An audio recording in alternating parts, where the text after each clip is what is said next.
trabajaron a un ritmo frenético para mejorar sus propias armas atómicas y biológicas. En la conferencia de París, en la que participaron los ministros de Asuntos Exteriores de los diferentes países, Molotov estaba decidido a conservar el control conjunto de Alemania. Pero su homólogo americano, el secretario de Estado Burns, no quería que Alemania pagara más indemnizaciones. Para Molotov, a Burns le preocupaba demasiado la opinión de los alemanes. Estaba indignado. A Molotov se le conocía por el apodo de señor No. Pero si hubiera sido el señor Sí, Stalin nunca le hubiera mantenido en su puesto. Stalin necesitaba un señor No, a alguien capaz de extraer la mayor cantidad de información sobre la situación del otro bando. Molotov los exprimiría hasta el límite. Cuando agotó todos sus métodos, le llegó el turno a Stalin, que regresó y resolvió todos los asuntos con una amistosa sonrisa. En París, la alianza de tiempos de guerra se rompió definitivamente. Los estadounidenses y los británicos estaban impacientes por desarrollar economías estables en sus zonas de Alemania, sin consentir la intervención soviética.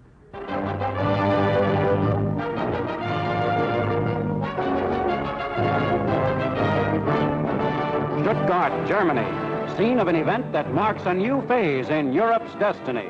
Secretary of State James F. Burns is here to set forth the policy of the United States on Germany, a speech widely interpreted as marking the end of America's appeasement of Russia.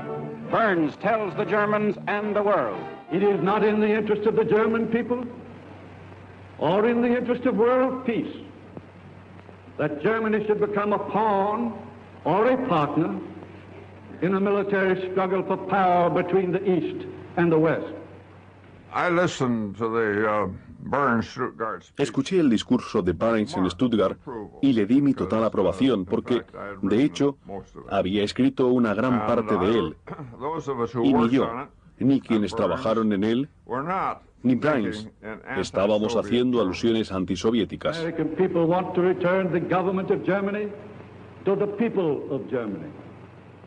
The American people want to help the German people to win their way back to an honorable place among the free and peace-loving nations of the world.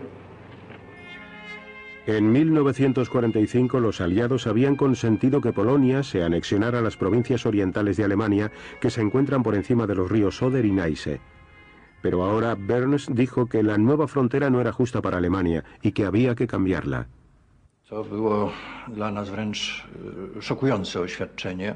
Fue una declaración sorprendente y nos hizo pensar que nuestra frontera occidental estaba siendo cuestionada por los alemanes y por el resto de los países occidentales. Fue uno de los factores que influyó más decisivamente para que estrecháramos nuestros lazos con la Unión Soviética.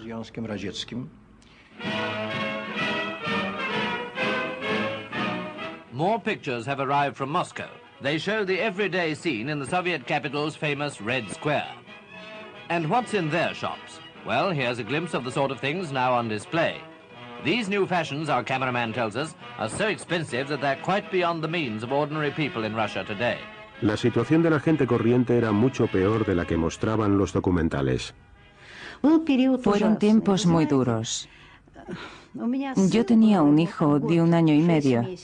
A menudo cogía un plato del armario y venía detrás de mí diciendo, dame, dame.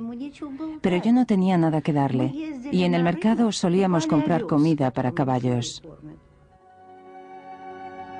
En las granjas colectivas, los estragos causados por la guerra y la muerte de tantos trabajadores en el frente agudizaban una grave escasez de alimentos. Hice un viaje por Ucrania y por aquella época estaba teniendo lugar la hambruna del año 47, de la que no se tuvo noticia alguna en el resto del mundo. Los soviéticos hablaban de la escasez de cereales y de todo lo demás. Nosotros estuvimos allí. En las paradas del tren se veían niños con la tripa hinchada pidiendo un mendrugo de pan.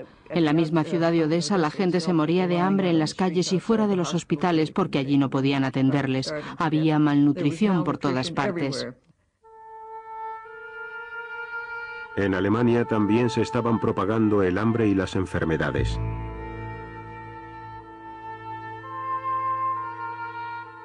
Una pesadilla atormentaba a los aliados occidentales. La pobreza empujaría a los alemanes hacia el comunismo.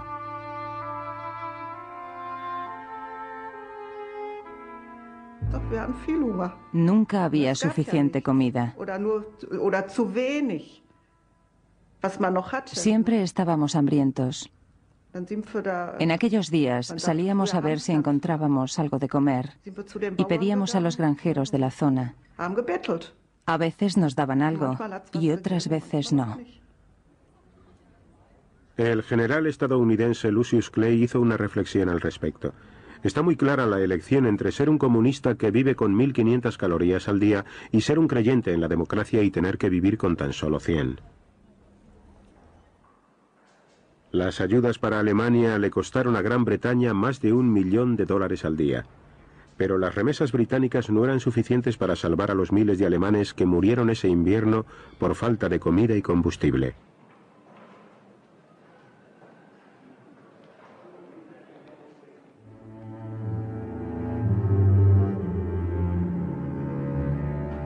Gran Bretaña también se estaba debilitando. El riguroso invierno de 1946-47 paralizó la industria. La economía del país, minada por los 6 años de guerra, comenzaba a fallar. Se acabó el carbón, no había electricidad y cada vez se hizo más frecuente y duro el racionamiento. La gente olvida, nunca tuvimos racionamiento de pan durante la guerra, pero sí después. Y esto se debía a que estábamos enviando trigo a Alemania para que allí la gente no muriera de inanición.